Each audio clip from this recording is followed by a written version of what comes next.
This is Radar, founder of Entertainment, coming at you with another edition of Movie Reviews and Observations number 190. Little of a light week due to Super Bowl being on Sunday night.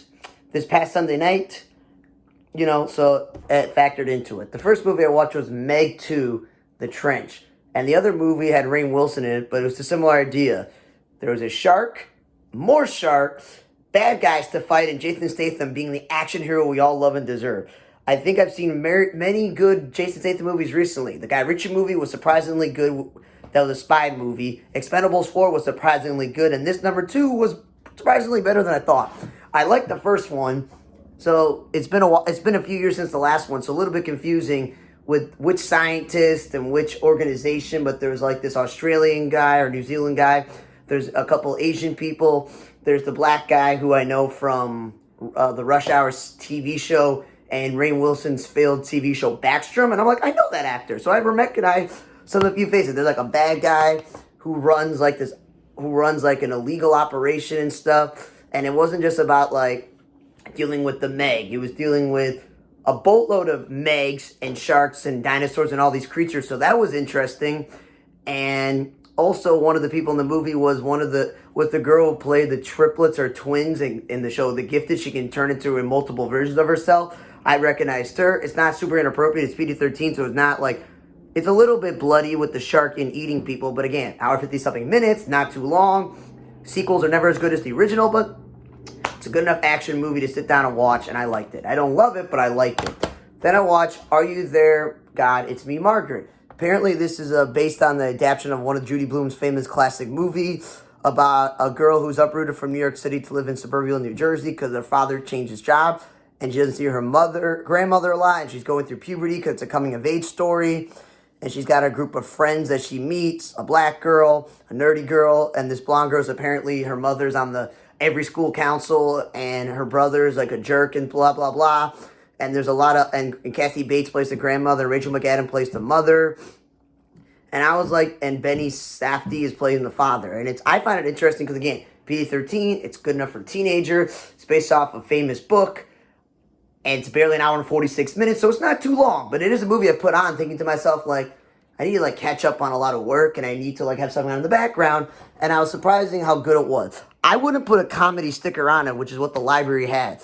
I would say it's a drama. It's a coming-of-age story. There's some moments of humor and some laughter, but it's a drama. It's about a girl's life. And I thought it was clever, and it was good enough that I poked my head up enough times throughout the movie to try to pay attention to this movie. So, like, again, better than I thought it was actually going to be. Then the next movie I watched was Ruby Gillman, Teenage Kraken. It's from the studio that brought you again. They say Shrek and How to Train Your Dragon, so DreamWorks. It's not a Disney movie. And again, similar kind of idea. Girl growing up, a little awkward, it doesn't have a lot of friends, trying to fit in. Difference is she's a Kraken. And her parents don't, for whatever reason, living on land, and they tell her she can't go in water, and she's got a group of friends, and they made one of them Middle Eastern, I guess, queer. Then they had like 2 other kids, and they're like friends, but they're dating. Then she's got a crush on like the skater boy. That's pretty interesting. A mermaid shows up, and she's like instantly popular because in human folklore, I guess like being a mermaid is better. Toni Collette voiced the mother. Jane Fonda voiced the grandmother. Coleman Domingo voiced the father.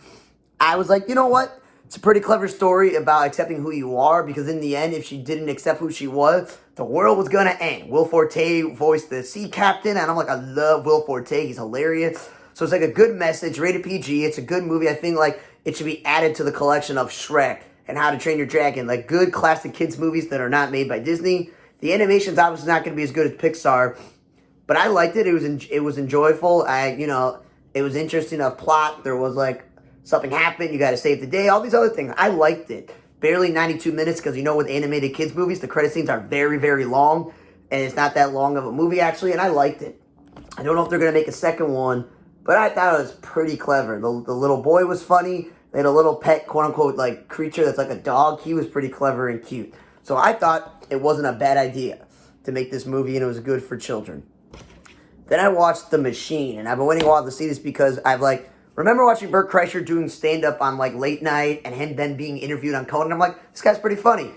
He was this big sensation, and apparently this, like, a fictionalized, based off, like, his comedy, where he apparently told the story about in Russia that it may have happened to him, and they decided, let's have it where it comes to haunt him in the future, where he's got to go back to Russia, and getting the famous Mark Hamill, who apparently, despite being in Star Wars and in the original Flash TV show, he's not a huge fan of his live-action work. He much prefers to be behind the microphone doing voice acting. As we know, he's been Joker and a lot of other cartoon characters. And it's nice Jimmy Tataro, after they unlawfully, unfortunately, canceled Home Economics and ABC, the sitcom with Topher Grace and him, that he gets to be a young version of Bert Kreischer in the past. They take elements of the thing where, I don't know if it was his real wife and his real kid, and then these Russians, are, if they're Russian or not, but it was interesting of a movie to make this a ridiculous action adventure comedy movie that has Mark Hamill playing your dad.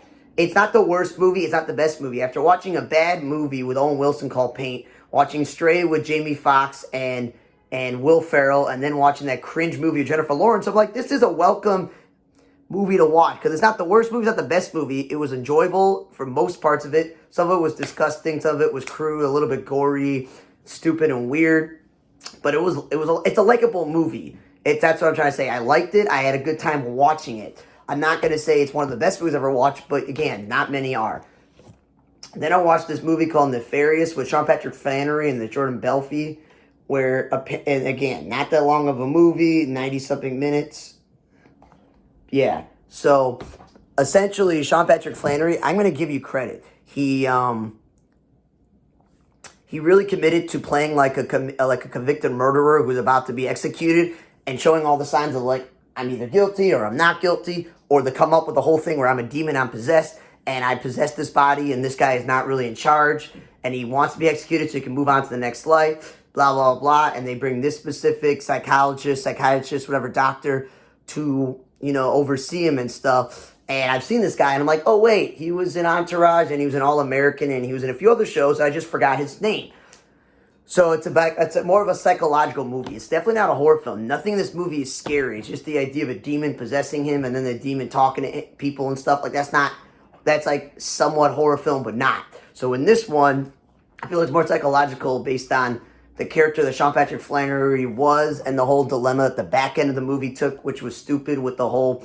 There's a book that this guy wrote, and he's been stalking this person's life, put his name on there, rechanged it, went on Glenn Beck, so Glenn Beck had an appearance, and they were asking him about being an atheist, believing in demons, and this whole other stuff, and then the demon talking to him at the end of the movie, and I was just like, this is really dumb, really stupid. I'll give Sean Patrick Flannery credit. He really committed to this so-called guy who's possessed by a demon, who's a murderer, and all this other stuff. Like, I give him the committing to the part, but it just wasn't a great movie. Last I watched, Rare Objects. Again, it's a 2-hour movie, but it's an hour 50-something minutes with credits. It's Katie Holmes is not the star. There's Julia Mayer-Olga, Derek Luke, and then Alan Cummings in this movie. And there's some other actors in there that, again, I have no idea who they are. Basically, a college girl gets raped, commits herself because she's depressed and everything after her abortion. And she gets out, and she comes home to her single mother who's... who should be getting her, like, resident, to live like being an American citizen, and she has a job, and she didn't know her daughter was coming home, and she's got to reveal the reality, she's not going to go back to school, maybe. She bumped into old friends, old fling. Katie Holmes somehow is out of the mental hospital, whatever place that they're committed, and her brother watches her, and her mother's overwatching, and the two of them go on all these adventures. She works at this antique shop with Alan Cummings, and his partner, who's over a guy who travels overseas, like work partner, not actually like partner, because we all know he's gay, but we're talking about like a business partner. And the reason I put it on, I was like, I got stuff to do.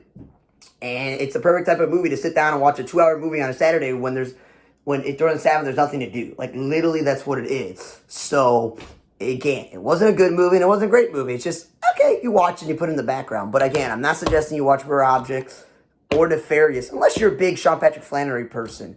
I'm not going to, but what I am going to suggest is that, like, I have to say this, I think Teenage Kraken was the best movie I watched this week. Age appropriate, not too long, gets to the point, has a good message, and even some good music in there, good voice, talented cast. A+ on DreamWorks for this. I would say the second best movie is The Tie Between Are You There? God, It's Me, Margaret, just because it's kind of a little bit of a journey to get through this little girl's journey of being a preteen, and it's not meant for men, And The Meg 2 is, again, a sequel. Not as good as the original, but a good enough action, and The Machine was average. Thanks again for listening to another edition of Movie Reviews Observations number 190. From the Radar Table Blog, I'm Radar. See you guys next time.